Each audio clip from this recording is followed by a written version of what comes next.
हिंदू धर्म में हर एक व्रत और त्योहार का अलग महत्व होता है।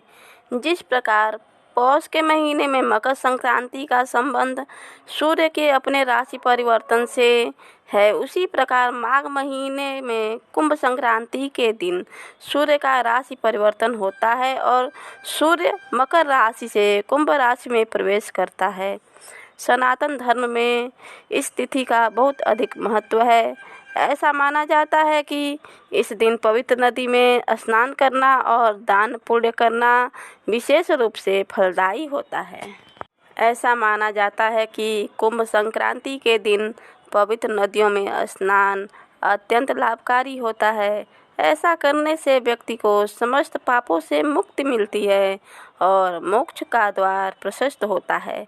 ऐसा माना जाता है कि जो व्यक्ति कुंभ संक्रांति के दिन नदी में स्नान करते हुए सूर्य देव को जल चढ़ाता है और सूर्य के मंत्रों का जाप करता है, उसकी सभी मनोकामनाएं पूर्ण होती हैं। इस दिन दान पुण्य का भी अलग महत्व है।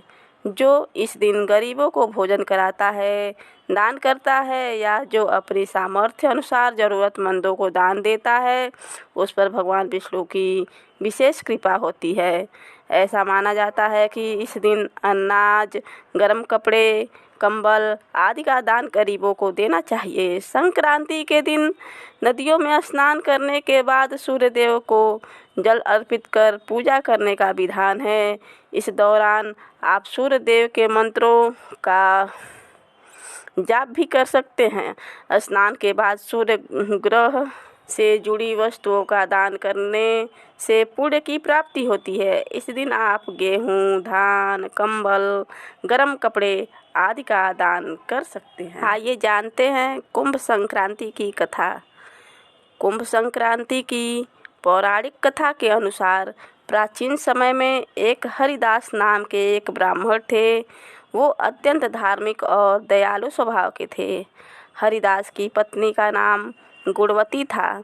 वह कभी किसी का अनादर नहीं करती थी और धार्मिक प्रवृत्ति की थी।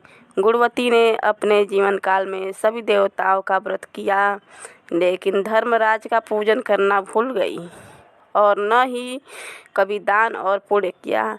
ऐसे में मृत्यु के पश्चात जब चित्रगुप्त उनके पापों का लेखा जोखा पढ़ रहे थे, तब उन्होंने गुणवती को अनजाने में हुई अपनी इस गलती के बारे में बताया। उन्होंने कहा, हे देवी, तुमने जीवन भर सभी देवी देवताओं का व्रत पूजन आदि पूरी श्रद्धा से किया है, लेकिन धर्मराज के नाम से ना ही कभी कोई दान पुण्य किया, ना ही पूजा पाठ किया। यह बात सुनकर गुणवती ने कहा, भगवान, यह गलती मुझसे अनजाने में हुई है।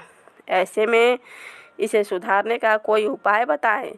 तब धर्मराज ने कहा कि जब सूर्य देवता उत्तरायण में जाते हैं, तब कुंभ संक्रांति से ही उनकी पूजा शुरू कर देनी चाहिए और पूरे वर्ष कथा और पूजा करनी चाहिए। जो कोई भी व्यक्ति ऐसा करता है, उसके सभी पापों से मुक्ति मिलती है। कुंभ संक्रांति के दिन क्या करना चाहिए, इसके बारे में थोड़ा सा जानकारी लेते हैं। कुंभ संक्रांति के दिन सुख समृद्धि पाने के लिए प्रातः जल्दी उठकर पवित्र नदी में स्नान करें। यदि आप नदी में स्नान नहीं कर पाते हैं, तो नहाने के जल में गंगा जल मिलाकर स्नान करें। उगते हुए सूर्य को अर्घ्य दें और आदित्य हृदय स्तोत्र का पाठ करें। कुंभ संक्रांति के दिन सूर्य भगवान की विधि विधान से पूजा करें। कुंभ संक्रांति के दिन सूर्य देव के बीज मंत्र का जाप जरूर करें। इस दिन गरीबों को दान दें और ब्राह्मण को भोजन कराएं।